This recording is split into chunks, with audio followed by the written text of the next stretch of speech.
सबसे पहले आपको हम बता दें कि लोकसभा और राज्यसभा वहां पर कार्रवाई जो है एक बार फिर से आज बताया जा रहा है कि वहां बाधित हो सकती है, लेकिन इससे पहले आपको हम बता दें कि कोरोना के मामले बढ़ रहे हैं और इस बार एपी सेंटर केरल है, जहां पर कोरोना के बढ़ते केस को लेकर वहां की सरकार लगातार कटघरे में है। लेकिन आपको लिए चलते हैं हम लोकसभा, जहां पर देखिए कार्रवाई आज शुरू हुई है और विपक्ष एक बार फिर से हंगामा कर रहा है। हम संसद की गरिमा का ध्यान नहीं रखेंगे तो हमारा संसदीय लोकतंत्र कैसे मजबूत होगा।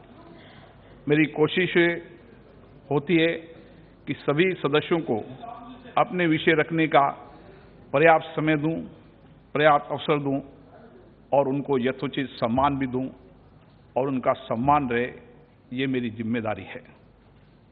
क्या आप कल की घटना इस संसदीय गरिमा के अनुरूप मानते हैं? क्या इसे न्यायोचित मानते हैं? हम इसको लोकतंत्र का मंदिर मानते हैं और हम सबकी ये विश्वास भरोसा रहता है कि आसन सबके साथ न्याय करेगा, सबके साथ निष्पक्ष रहेगा। अगर कभी आसन पर कोई प्रश्न हो तो आप मुझे चेंबर में आके कहें, मैं कोशिश करूंगा कि और आसन की गरिमा को बढ़ाने के लिए आपके हमेशा सुझाव मानूं। लेकिन हम सबको सामूहिक रूप से निर्णय करना होगा कि हम कैसे इस सदन की गरिमा और सम्मान को बढ़ा सकते हैं। आज सारे विश्व में भारत का लोकतंत्र सशक्त है, मजबूत है।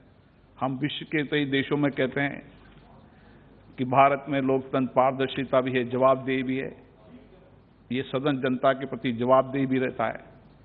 आप एक व्यक्ति नहीं, आप एक संस्था है, लाखों लोगों का प्रतिनिधित्व करते हैं।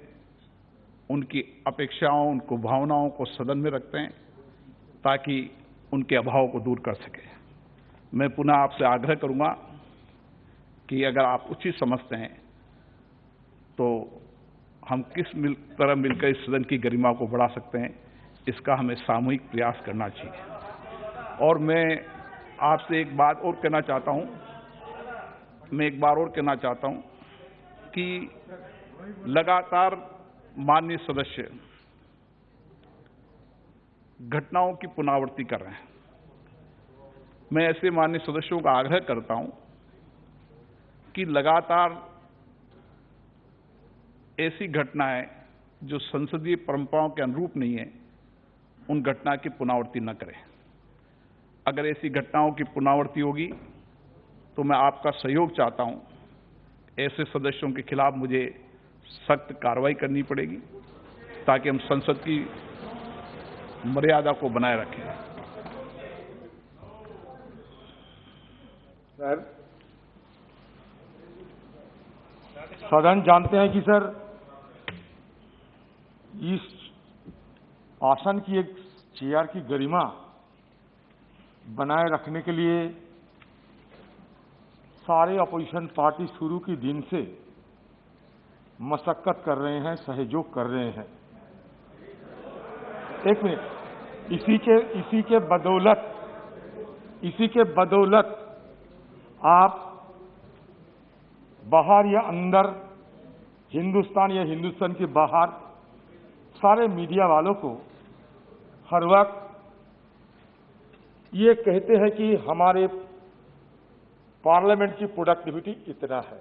आप बताइए कि आपकी नेतृत्व में हमारी सदन की जो प्रोडक्टिविटी, जितना बिजनेस में है, जितना समय सदन के अंदर हम लोग चर्चारत थे, चर्चा किए हैं, इसका एक नया मिसाल आपने खुद बनाई है। ये आप खुद कहते हैं, सब लोग मानते हैं, हम सब जानते हैं कि प्रोडक्टिविटी की हिसाब से, प्रोडक्टिविटी की हैसियत से ये सदन आपकी नेतृत्व में एक नया मिसाल बनाए हैं।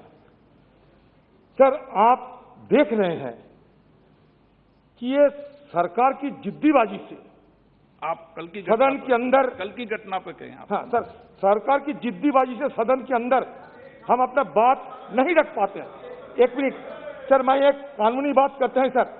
देखिए, सदन के अंदर एक कानूनी बात, कानूनी बात कर ना कानूनी बात करते हैं सर, मैं एक छोटी सी कानूनी बात करते हैं को बताना ये देखिए बताना सर, चाहिए सर कौन रुकता है देखिए, कल के कौन घटना रुकता है के आप बारे खुद में देखिए। कल के अच्छा मेरा घटना के मेरा बारे कोई में वो क्या मेरे कहना कोई चाहता है?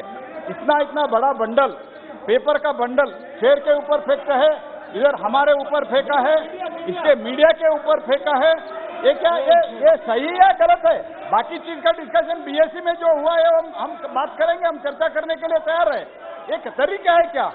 माफी भी मांगना नहीं चाहते है क्या? You don't want even apologise the chair, you don't want to apologise the chair, is it the way to behave? आपने इतने साल तक राज किया है। सदन की कार्रवाई 11:30 बजे तक के लिए स्थगित की जाती है।